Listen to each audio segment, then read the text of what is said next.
नमस्कार दोस्तों, आज बात करने वाला हूँ इस जीएसटी नोटिस केस स्टडी के बारे में, जो कि ये फॉर्म DRC 01 के अंदर ये नोटिस आया है और ये नोटिस फाइनेंशियल ईयर 18-19 का है। इस नोटिस के अंदर जीएसटी ऑफिसर ने, जीएसटी डिपार्टमेंट ने बहुत ही हैवी पेनल्टी लगा दी है। लगभग 95 लाख की पेनल्टी है, लगभग 1 करोड़ की पेनल्टी मान के चलो।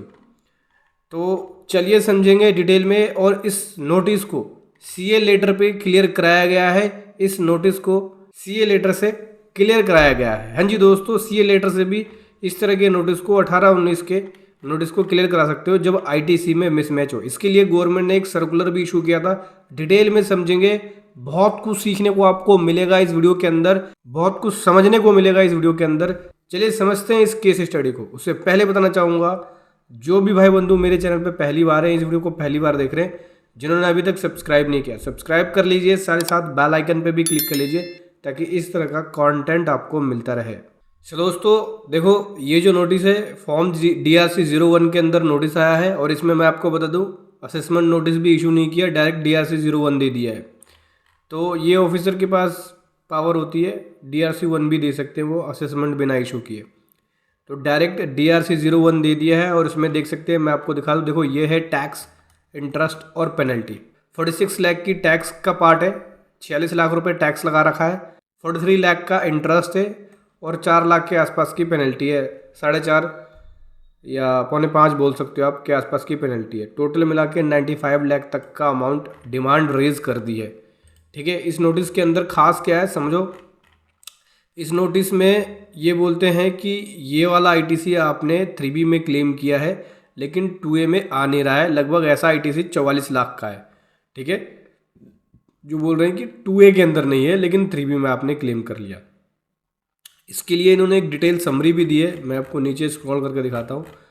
देखो ये बोलते हैं कि आईटीसी 3B में क्लेम किया, ये जिसमें से C और S ये है 14 लाख और ये 14 लाख रुपए IGST है। टोटल 44 लाख रुपए का क्लेम किया आपने 3B के अंदर, लेकिन वो आईटीसी 2A में नहीं आ रहा है। तो इस तरह के जब आईटीसी का डिफरेंस आए, 2A में नहीं आ रहा है, 3B में क्लेम किया, 18-19 के लिए गवर्नमेंट ने सर्कुलर इशू किया था, सर्कुलर नंबर 183/15/2022 का, जो कि 27 दिसंबर 2022 को इशू किया गया था। इसके अंदर गवर्नमेंट ने कहा था कि इनपुट एज क्रेडिट जो आपने 3B में लिया है और उसकी डिटेल GST या 2A में आ रही है 17-18 और 18-19 के लिए, तो उस केस में जो प्रॉब्लम आएगी, कौन सी प्रॉब्लम, जब आईटीसी आपने 3B में क्लेम कर लिया और 2A में आईटीसी नहीं आ रहा रजिस्टर्ड पर्सन के, जो उसने गुड्स या सर्विसेज ली है और आपके पास प्रॉपर इनवॉइस है, बिल है, प्रॉपर सप्लायर को पेमेंट करी है, लेजर है, तो उस केस में यहाँ पे CA चार्टर्ड अकाउंटेंट अपने सर्टिफिकेट पे उस तरह के इनवॉइसेस को सर्टिफाइड कर सकता है कि हाँ सप्लायर ने इसका टैक्स गवर्नमेंट को पे किया है और इसका ये जेन्युइन इनवॉइस है, जेन्युइन आईटीसी है जो इसने 3B में क्लेम किया है। ठीक है, और वो सर्टिफिकेट देके आप इस तरह के आईटीसी के डिफरेंस के नोटिस का क्लियर कर सकते हो। लेकिन ये सीए लेटर कौन से केस में आप दे सकते हो, जब आईटीसी का डिफरेंस 5 लाख रुपए से ऊपर है। और मेरे केस में क्या है, इस केस में आईटीसी का डिफरेंस 5 लाख से ऊपर है क्योंकि यह 44 लाख है। लेकिन अगर आपका आईटीसी का डिफरेंस 5 लाख रुपए से कम है, यानी 5 लाख रुपए तक है, 1 रुपये से लेकर 5 लाख रुपए तक है, जहाँ पे आपने 3B में आईटीसी क्लेम कर लिया और वो इनवॉइस 2A में नहीं आ रहा। 2A में नहीं आने के रीज़न क्या हो सकते हैं, 2A में नहीं आने के रीज़न बहुत सारे हैं। सप्लायर ने अपनी GST और 1 फाइल करी, लेकिन जो GST नंबर है आपका ना भर के गलती से 1 डिजिट आगे पीछे कर दिया तो किसी और का डल गया, जिसकी वजह से 2A में नहीं आ रहा है। या फिर सप्लायर ने GST या R1 फाइल करते वक्त B2B के जगह पे B2C में दिखा दिया वो इनवॉइस, इस वजह से भी नहीं आ सकता है।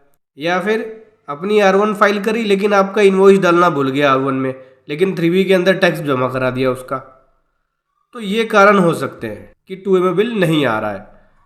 तो 5 लाख से ऊपर का हो तो CA सर्टिफिकेट देके नोटिस को क्लियर करा सकते हैं। 5 लाख से कम का हो तो उस केस में यहाँ दूसरे पैरे में गवर्नमेंट कह रही है कि ऐसे में सप्लायर अपने लेटर हेड पे सर्टिफिकेट को दे सकता है, लिख के ये दे देगा कि हाँ मैंने इसका टैक्स गवर्नमेंट को पे किया है। तो उस केस में आप नोटिस को क्लियर करा सकते हो। 5 लाख से कम का है तो सप्लायर अगर अपने लेटर हेड पे लिख के दे दे कि भाई ये मैंने टैक्स गवर्नमेंट को पे किया है, तो उस केस में आपका नोटिस क्लियर हो जाएगा। ठीक है दोस्तों, अगर आप चाहते हो पेड सर्विसेज लेना CA लेटर के लिए, CA सर्टिफिकेट के लिए, ठीक है, या जीएसटी नोटिस के रिप्लाई के लिए। तो पेड सर्विसेज का भी लिंक इस वीडियो के डिस्क्रिप्शन में मिल जाएगा, वहाँ से आप जाके हमारी पेड सर्विसेज ले सकते हैं जो कि एक बेस्ट प्रोफेशनल्स के द्वारा दी जाती है।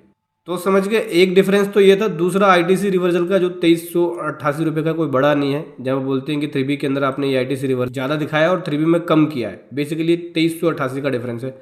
अगला ये बोलते हैं कि सप्लायर का रजिस्ट्रेशन कैंसिल हुआ है, जो कि एक बड़ा डिफरेंस है, जो कि 2,62,754 का डिफरेंस है, ठीक है, जिसका रजिस्ट्रेशन कैंसिल हुआ है। और उसका जिसका रजिस्ट्रेशन कैंसिल हुआ उसकी डिटेल भी दी इन्होंने, पार्टी का नाम, यहाँ जीएसटी नंबर है। यहाँ बताते हैं कि ये आपने जो इनवॉइस लिया है, इससे इस पार्टी ने अपना रजिस्ट्रेशन कैंसिल कराया, वो भी बैक डेट से रेस्ट्रोस्पेक्टिवली है, मतलब 1 जुलाई 17 से इसका रजिस्ट्रेशन कैंसिल हो गया, जिस वजह से जो परचेज़ करिए वो डिसअलाउ हो गया है। तो 2,62,754 का जो टैक्स है वो डिसअलाउ है, आईटी से डिसअलाउ है, इसकी वजह से ये आपको इसका टैक्स भरना पड़ेगा, ये डिमांड रेज कर दी है। अब ये वाली जो पार्टी है, मैं आपको बता दूं, इसने किया था, अपना जो बिजनेस है वो दिल्ली से शिफ्ट करके हरियाणा कर लिया। हरियाणा करने के बाद इसने अपना दिल्ली का रजिस्ट्रेशन कैंसिलेशन कराया। जब कैंसिलेशन के लिए डाला तो ऑफिसर विजिट करने के लिए आया, यहाँ पे ऑफिस था नहीं क्योंकि हरियाणा पहुँच चुका था, तो उसने बैक डेट से कैंसिलेशन मार दिया। फिर जिसको इसने सेल किया था तो उनसे प्रेशर आने लगा कि भैया आपने रजिस्ट्रेशन बैक डेट से कैंसिलेशन करा लिया है, तो हमें प्रॉब्लम हो रही है, हमारा आईटी से डिसअलाउ हो रहा है। फिर इसने अपने रजिस्ट्रेशन को रिवोकेशन करा लिया, रिवोकेशन करा के एक्टिवेट करा लिया। जब एक्टिवेट करा लिया तो उस केस में उसका ऑर्डर आ गया, तो अब इसका नंबर एक्टिवेट आ रहा है, लेकिन जो पहले कैंसिलेशन हुआ था उसके बेस पे ये नोटिस इशू हो रहा है अभी। हालांकि इसका नंबर आज की डेट में एक्टिवेट है, तो ये एक स्ट्रॉन्ग ग्राउंड बन के ये यहाँ पे क्लियर हो गया, रिवोकेशन ऑफ कैंसिलेशन का ऑर्डर लगा के। बेसिकली इस वीडियो के अंदर मुझे यही दिखाना था आपको कि देखो इतना बड़ा डिफरेंस है आईटीसी का 18-19 के अंदर, ये 17-18 में। अगर आपका डिफरेंस 18-19 का 17-18 में 2A और 3B का आता है और 5 लाख से ज़्यादा का डिफरेंस है, तो CA लेटर लगा के क्लियर करा सकते हो उसको। 5 लाख से कम है तो सप्लायर का सर्टिफिकेट इशू करके वो क्लियर हो जाएगा। अब इस सर्कुलर का रेफरेंस दे सकते हो अपने रिप्लाई के अंदर, जब आप रिप्लाई बनाओगे, रिप्लाई का स्ट्रॉन्ग ग्राउंड बनाओगे, तो ये आप सर्कुलर का रेफरेंस दे सकते हो 17-18, 18-19 के लिए केवल।